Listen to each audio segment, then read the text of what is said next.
வணக்கம். நெருப்பு தமிழன். தமிழ் திரையுலகில் ஒரு மிகப்பெரிய ஒரு புரட்சி. தமிழ் திரையுலகில் இந்த புரட்சியினுடைய வாயிலாக மக்கள் வெளிப்படைந்திருக்கிறாங்க.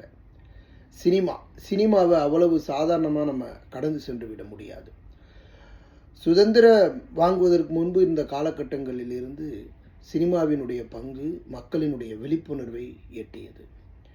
இன்று வரையில் சமூகத்தினுடைய மிக முக்கிய விழிப்புணர்வுகளுக்கு பங்கு வகிப்பது சினிமா தான்.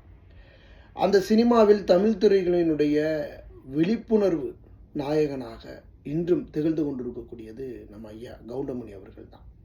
ஐயா அவர்களினுடைய மனைவியினுடைய மறைவு ஐயாவுக்கு மட்டும் பெரிய வேதனை அளிப்பதல்ல, உண்மையில் அவரை நேசிக்கக்கூடிய அனைவருக்கும் மிகப்பெரிய ஒரு துயரம்தான். ஒரே ஒரு நாள் இன்பம், ஆனால் நம்ம எல்லாம் பல நாட்களுக்கு துன்பத்தை அனுபவித்து இருக்கக்கூடிய இந்த வாழ்க்கையில் என்னடா இப்படி ஒரு வாழ்க்கை அப்படிங்கிறது தான் வேதனையான ஒன்று.